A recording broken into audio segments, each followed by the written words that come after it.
There are several types of water wheels that you can use on a homestead to generate power, and there are several requirements that must be met for this source to be used for power.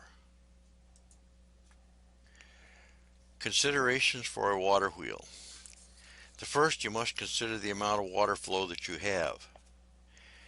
Then you need to judge the height and the amount of that waterfall will drop onto your water wheel. You need to consider environmental restrictions on utilizing the system, and you need to consider the amount of power that you want to generate. Types of water wheels. Now, I remember seeing old grain mills that had not been torn down alongside streams in Montana. These old mills were a big old wooden building with about a 20-foot water wheel that drove the grinder shaft inside.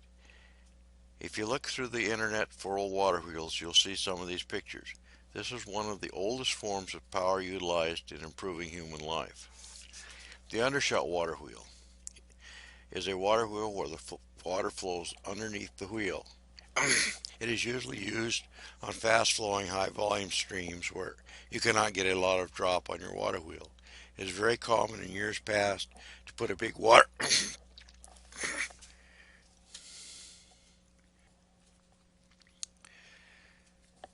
Many years ago, there was a setup on this nature on the Yakima River near Benton City, where I lived. It has long since disappeared, but it was an impressive method to get power.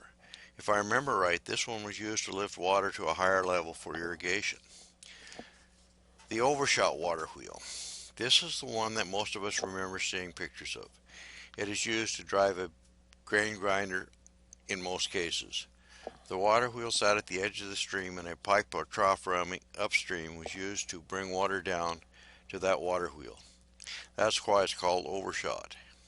The water flowed over the top and down over the wheel. These were a slow turning water wheel, but they generated a fairly large amount of power. The real beauty of these water wheels was that you didn't have to pay the power company to grind grain, just the owner of the grain mill. As electricity became available, these old water wheels deteriorated for lack of use. The turbine. The turbine is the most efficient water wheel and is very similar to a steam turbine, which is used to generate electricity at the steam power plant, except that the vanes in the turbine are designed to work with water at a much lower velocity.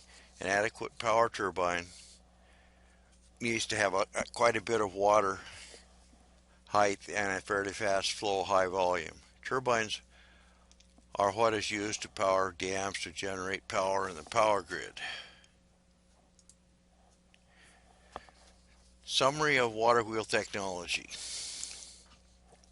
I will say that it's a great way to generate power. This has been well proven by the power dams on the Big River. Contrary to popular opinion promoted by the environmentalists, these dams have not diminished the fish population at all. In fact, the salmon population and the salmon migration in the Columbia River and the Yakima River at the highest level ever recorded. Those with an axe to grind would like to get those power dams torn down, but that would be a real blow to the American people. They not only provide irrigation land for farmland that otherwise would be totally dry, but they also provide power that is distributed across the country. The Californians are very active in trying to get rid of power dams. They would find themselves suddenly in a real short supply for electricity and black houses. I believe that if you have a stream running through your property, that investigating putting in a water wheel for even part of your power needs is a good idea.